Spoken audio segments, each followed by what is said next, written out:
ba'd.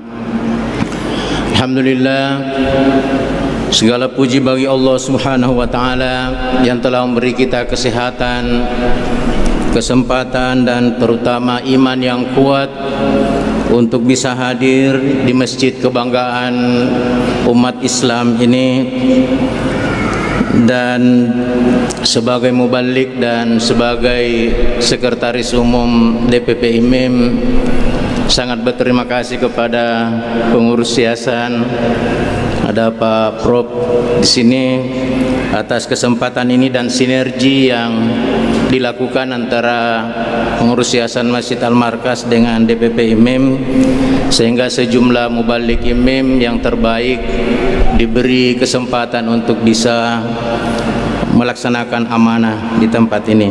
Salawat dan taslim atas junjungan Nabi besar kita Muhammad sallallahu alaihi wasallam. Allahumma salli ala sayyidina Muhammad wa ali Muhammad.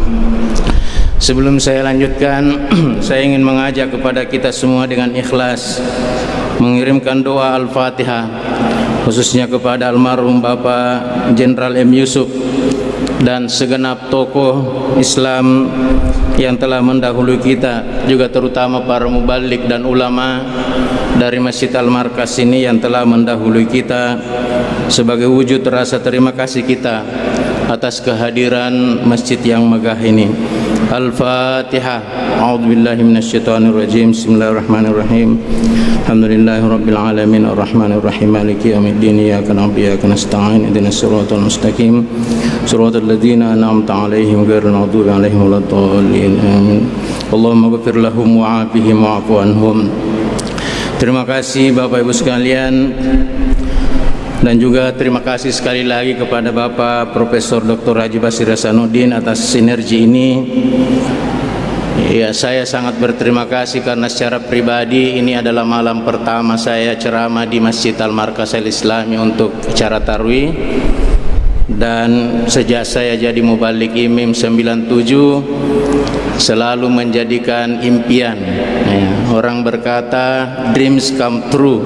Ya, sejak itu selalu bilang kapan ya bisa ceramah tarwih di Masjid Al-Markas. Kan luar biasa ini kebanggaan kita, dan alhamdulillah malam ini terwujud. Mudah-mudahan bukan pertama kali dan terakhir kali, ya, insyaallah. Mudah-mudahan saya menyiapkan materinya dengan sebaik-baiknya, tapi kalau kurang mengena harap maklum karena baru pertama.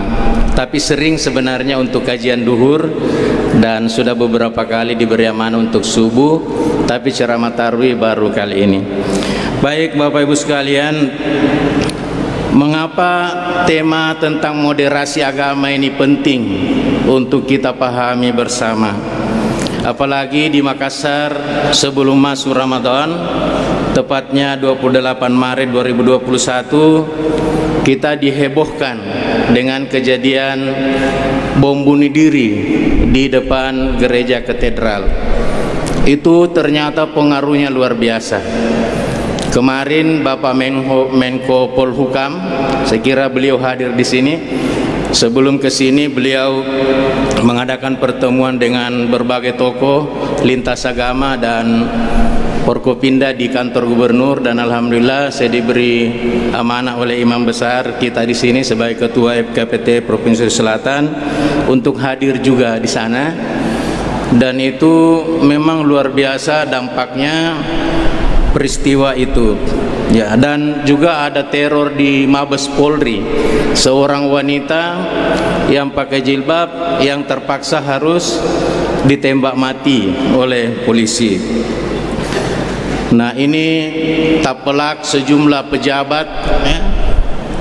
Sebelum Pak Menko Polhukam, ya, ada Ketua BNPT, beberapa Pak Kapolri, dan beberapa pejabat-pejabat dari Jakarta, semuanya tumpah ke Sulawesi Selatan ini karena, ya, bahkan kemarin informasi dari Pak Menko dan Kapolda bahwa sudah sejak peristiwa itu sudah 80-an orang ditahan, dan terbesar itu dari Sulawesi Selatan ini. 30, kurang lebih 30-an orang yang dianggap sebagai jaringan dari mereka. Yang menjadi permasalahan karena mereka sudah berkeluarga dan sudah ada anak-anaknya, dan umumnya mereka suami istri.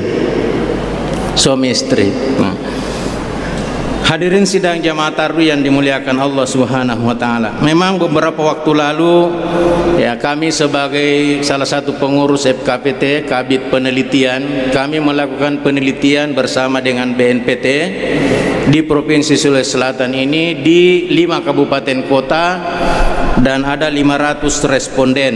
Penelitiannya tentang analisis kebinekaan dan literasi digital sebagai daya tangkal dari radikalisme.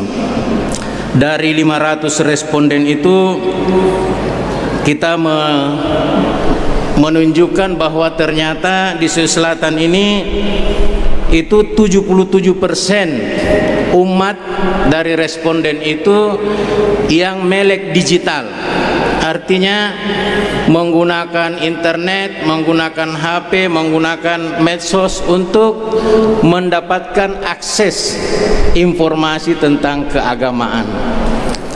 Dan dalam politik media ya, yang tentu dikembangkan dari Amerika Serikat, ketika kita mengakses satu informasi satu kali, dua kali, maka tema-tema tentang informasi itu akan selalu datang dengan sendirinya. Jadi misalnya orang-orang yang mengakses kegiatan keagamaan, maka kegiatan keagamaan yang masuk terus. Kalau yang akses itu bagaimana cara-cara merakit bom, maka yang masuk itu juga cara-cara merakit bom. Sehingga mereka yang terpapar itu adalah mendapatkan informasi dari sana. Kalau dulu mereka melalui salah satu pimpinannya, kemudian didoktrin, kemudian mereka akhirnya terpapar. Ya, tapi sekarang ini dengan media sosial itu mereka berguru ke sana. Ya, tetapi Pak Menko Polhukam, saya kira beliau juga hadir di sini kemarin ya, menyampaikan bahwa itu tidak ada representasi dari satu agama. Ya, tidak ada. Kebetulan saja misalnya oknumnya itu adalah beragama Islam. Tapi semua agama itu pada hakikatnya tidak ada ajarannya yang seperti itu. Kalau kita lihat sejarah misalnya Nabi Musa, umatnya yaitu Yahudi ya. Ajarannya Nabi Musa dan Yahudi itu memang keras, suka balas dendam. Kalau ditinju kepalamu, tinju juga kepalanya. Ditinju perutmu, tinju juga perutnya. Kalau dibunuh, bunuh juga. Itu Yahudi. Karena itu Israel dengan Palestina sampai sekarang tidak damai-damai. Karena rakyat Palestina suka melempar batu, Israel sebagai Yahudi harus dibalas, bukan dengan batu tapi dengan meriam. Ya, itu ajarannya Yahudi. Nabi Isa itu beda lagi. Nabi Isa Nasrani itu diajarkan kasih sayang, kasih. Jadi ada ungkapan ajaran Nabi Isa itu, kalau ditampar pipi kananmu, kasih lagi pipi kirimu. Ya, karena itu jarang kaum Nasrani untuk kemudian berkelahi. Seperti misalnya beberapa kali dibom, tidak ada Nasrani yang kemudian membalas. Kenapa? Karena itu ajarannya adalah ajaran kasih. Nah, Nabi kita Muhammad SAW itu mengambil tengah-tengah. Karena kita umat Islam ini memang umat wasatan ya, umat yang berada di tengah-tengah. Ya, Nabi mengajarkan kalau kau ditinju, kalau kau sanggup, ya balaslah. Tapi kalau kau tidak sanggup, ya sebaiknya jangan balas. Karena kalau kau balas, mungkin awalnya kepalamu ditinju, karena kau balas sedikit, seluruh badanmu jadi sakit. Ya. Tapi yang terbaik menurut Nabi adalah sebenarnya kau mampu membalas lebih dari yang dia perlakukan padamu, tapi kamu tahan, kamu sabar. Kenapa kamu sabar?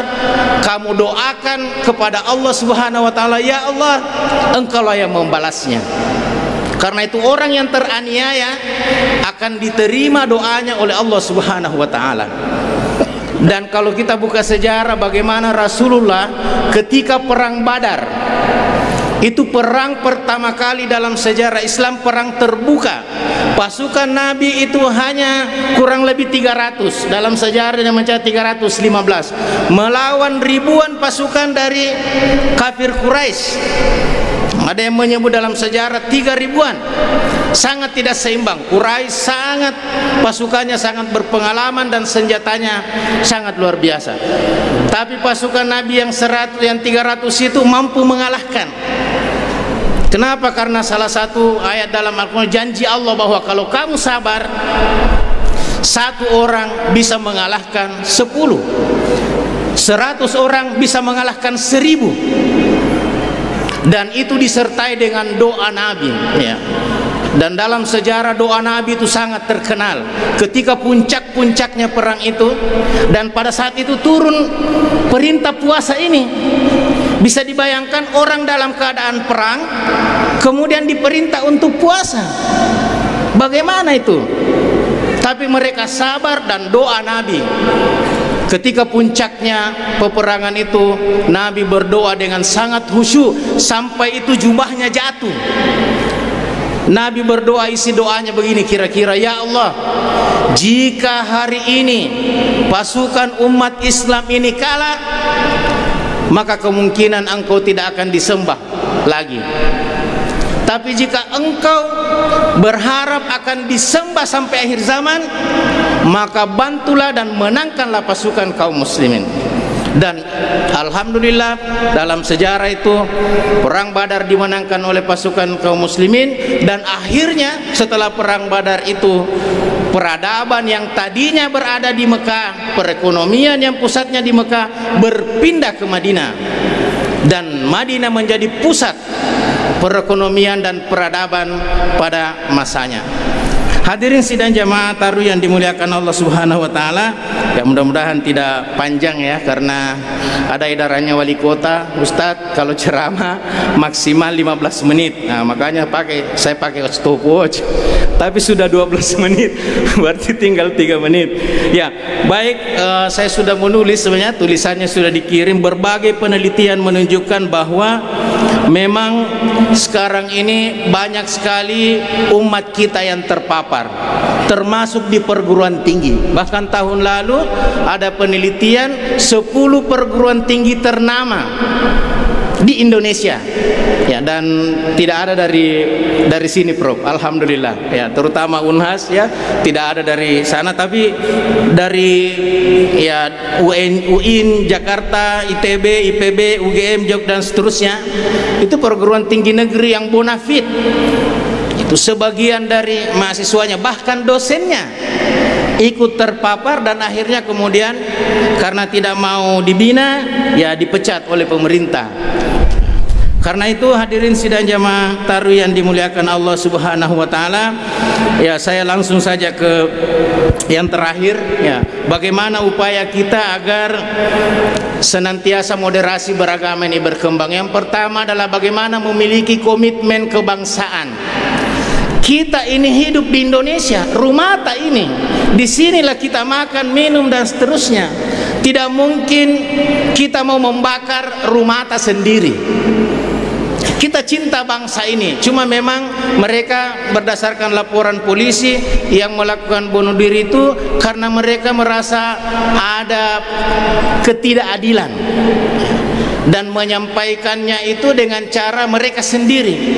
Ya, bahkan menurut tokoh kita Pak JK, Pak Yusuf Kalla, beliau katakan, saya sudah panggil semua itu yang pernah di Poso, saya katakan, itu doktrinmu kepada mereka, semuanya kau bilang jihad, kalau kau mati langsung masuk surga.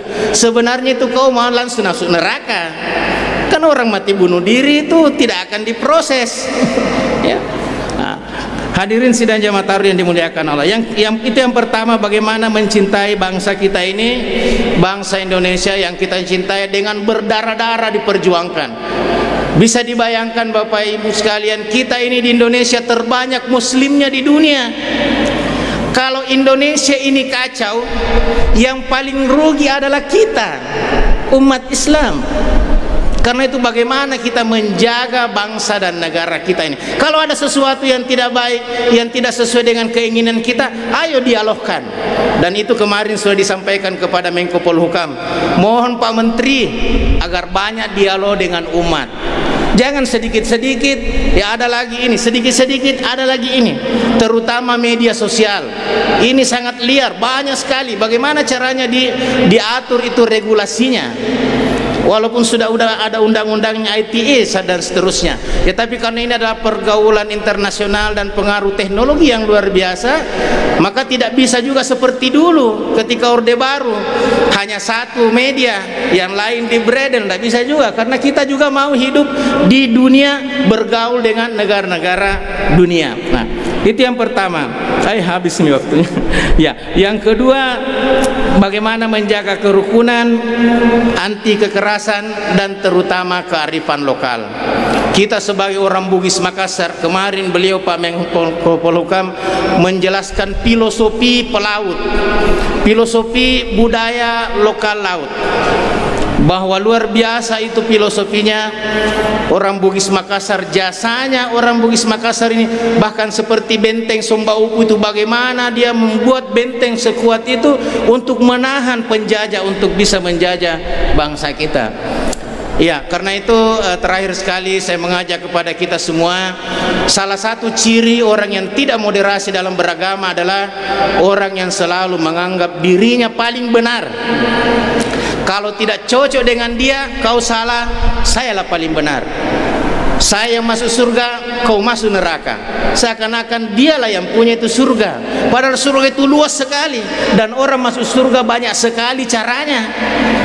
Ada orang masuk surga hanya karena memberi makanan seekor anjing, padahal dosanya luar biasa, tapi dia masuk surga.